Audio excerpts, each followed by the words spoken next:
We're taking it to the water this episode in Miami, Florida, hopping on to a caravan belonging to Tropic Ocean Airways.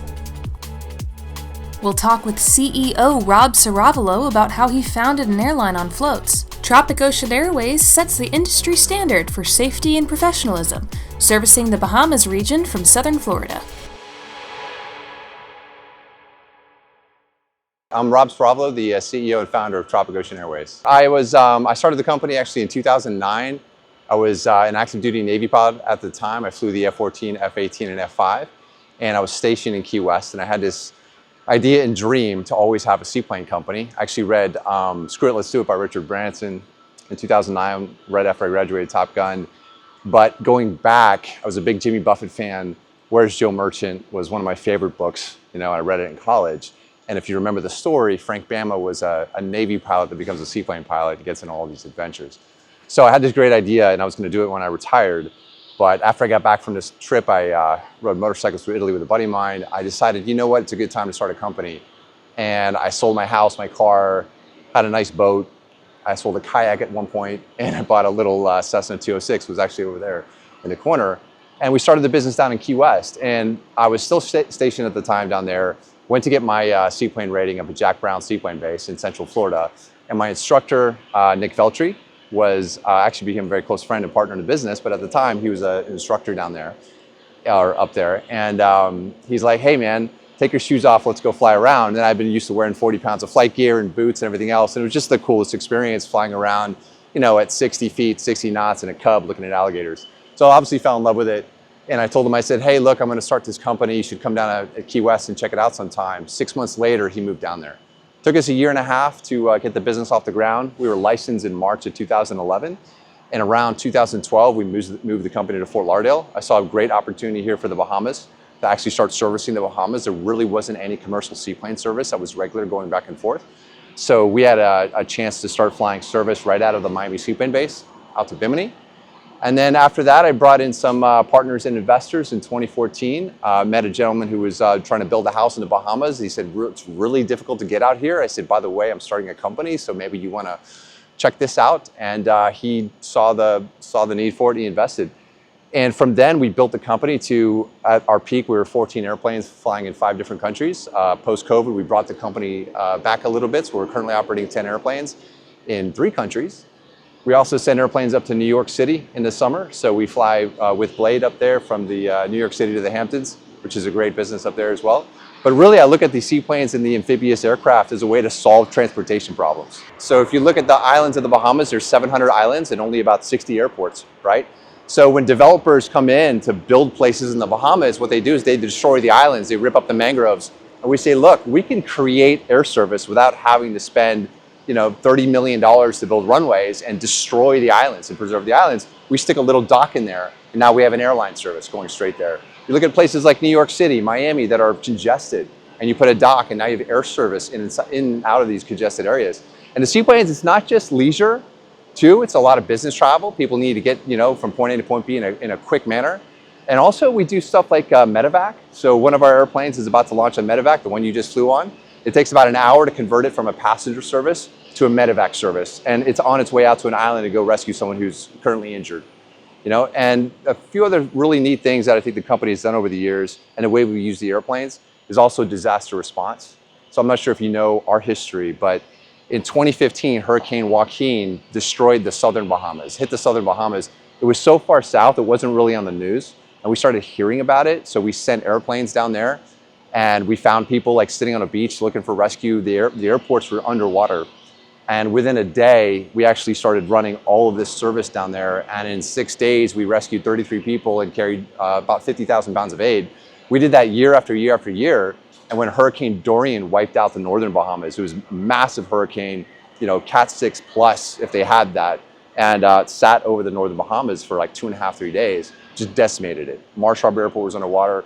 We launched a major operation out of my hangar here with the Bahamian government. We brought in Delta Airlines. We worked with Blue Tide Marines, a bunch of former special operations guys and girls. And in 10 days, we carried 250,000 pounds of aid and rescued 900 people. So the seaplanes are able to get in and out of places that, obviously the boats, it's going to take days to get there, and other airplanes can't get in and out. So It's just a great tool to use, and we love it, and it's just been a good business. So yeah, if you're looking to fly with Tropic Ocean Airways, our website is flytropic.com. Our Instagram is @flytropic. And that's the best way to get updates on news and things like that. We have scheduled service, so you could book online right there, and also charter, where you reach out via the phone, or you could send us an email. We are very dog friendly. I have a German Shepherd. She's flown with me all over the Bahamas. She's actually flown with me in my old Mooney that I used to have, and so we're a big believer in taking care of the dogs. It's great. I mean, we fly even our scheduled service. We don't fly to the main terminal. So you show up 30 minutes prior to check-in lounge and board an airplane, and you could bring your furry friend. And my little girl, Maya, she's been with me all over.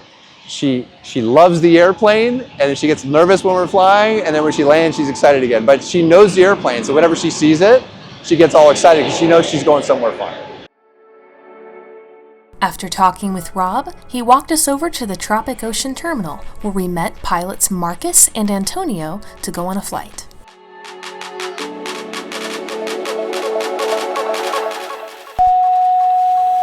Alright, do first flight checks. Prop feather, prop overspeed, Ace check. Inertia sep, Ace check. Standby all generator, Ace check. Alright, first flight checks, complete passengers. Alright, happy. Both got their seatbelts on, lights. Ace required. Notice above as seatbelt sign. Ace on. Brakes. Pressure left. And right, radio's nav transponder. On set is required. Radar and terrain. Ace standby and inhibited. Flight instrument check set right. Alright, check and set left. Engine gauges are normal. Caution lights are extinguished. Fuel valves. Both on, somewhat balanced and sufficient. Alright. AC ventilate is one cold. Flight controls are free. Hey, ground, JetBlue 857. 3021. Might be a little shower by Baker's. Wagner 382, Brummy 10 right at Juliet 2, line up and wait. Line up 10 right, Juliet 2, Wagner 382. But I don't think it'll be a factor. Not clear to take off yet. Fuel, flaps high, all doors, seatbelt good, view seatbelt's good. Lights not on because we're not clear to take off yet. 10 right, good squawk. Wagner 382, maintain VFR, out of below 1000, turn right southeast, runway 10 right at Juliet 2, clear for takeoff. Right turn southeast 1000, clear for takeoff, Juliet 2, 10 right, Wagner 382. Alright, here we go. Yep. It was a short hop from Fort Lauderdale to the Miami Seaplane base, and it was quite a busy day on the radios, so I cut out the parts where it got a little loud for your listening pleasure. Alright, set takeoff power? Takeoff power is set, engine gauges are in the green, airspeed alive 50. Check.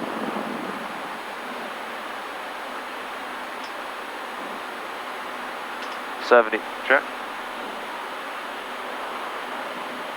80 positive rate. Check. Gear up. Gear up in transition. Engine within limitations. Alright, just fine tune your power. Roger. I'll take flaps up. Alright, flaps coming up.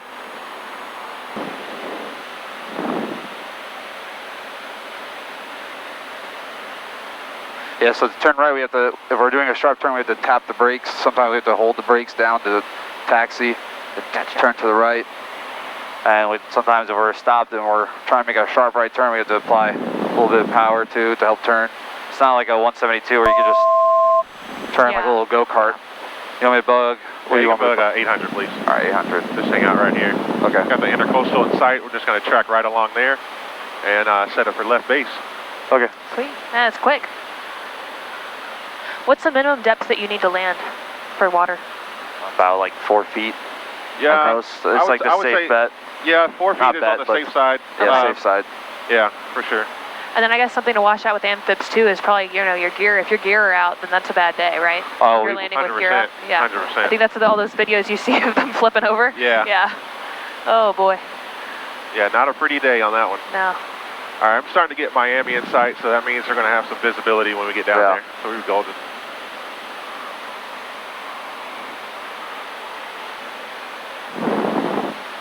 Multinational traffic, white and blue caravan is 700 southbound along the shoreline, approaching Baker's Hall over. Watch out.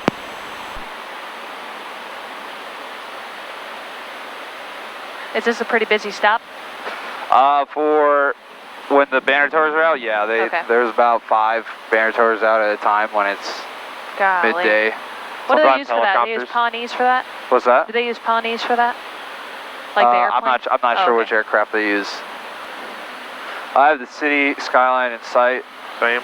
I got my bridges in sight. Okay. Our landmark. At worst case, would go out On Governor's Cut if the rain's a factor. Roger. I don't think the rain will be a factor. Lights coming on. All right, descent check. Let's do it. Let's see, altimeters. All right, set 3 times. Fuel valves. Both on, ground sufficient. Approach brief. All right, gonna overfly the bridges and make left base. Okay. Sounds good. Brakes.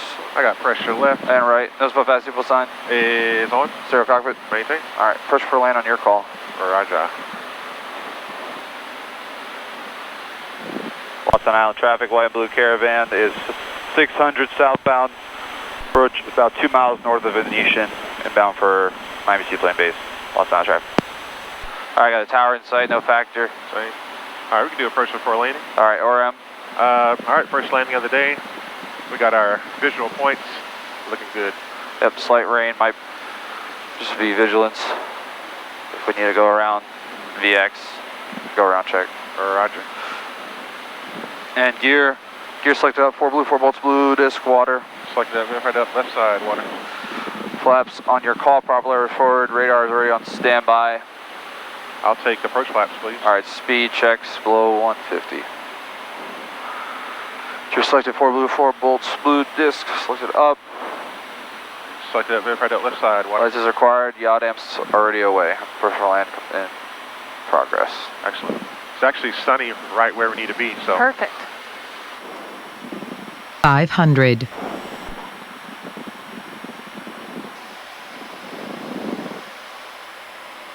Push for land complete. Roger.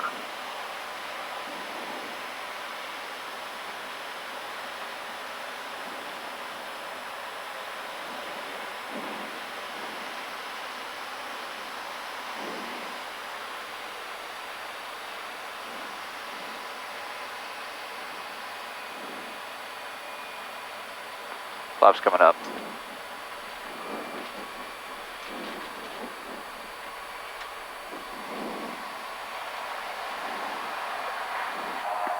Is that not that's the coolest thing ever. Golly. That's what it's all about right here. That is awesome.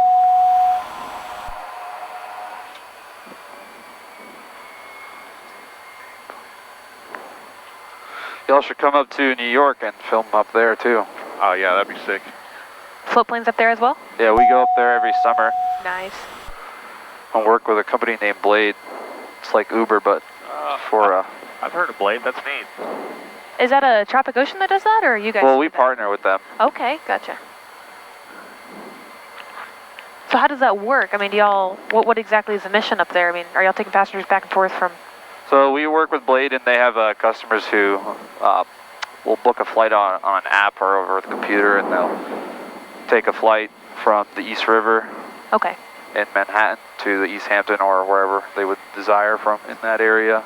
Majority of the time it's East Hampton to the East River, back and forth.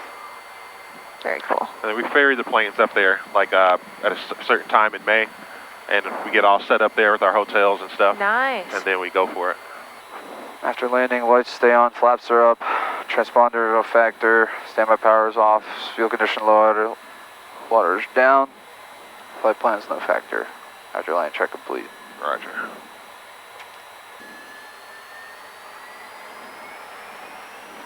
Water rudder's up.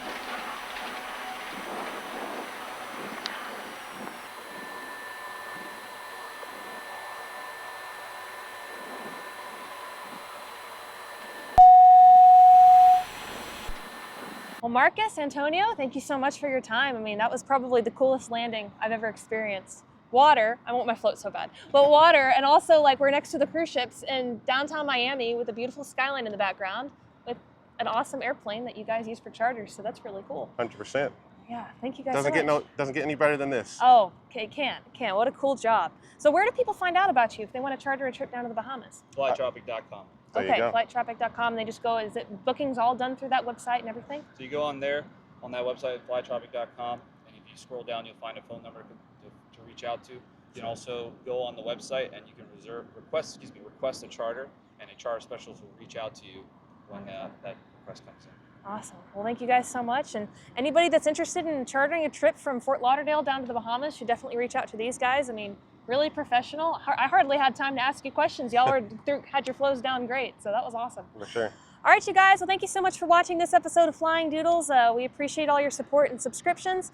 This was pretty much the coolest episode to date and I keep saying that on all these ones I fly because I keep flying cooler stuff with people. So what a great opportunity.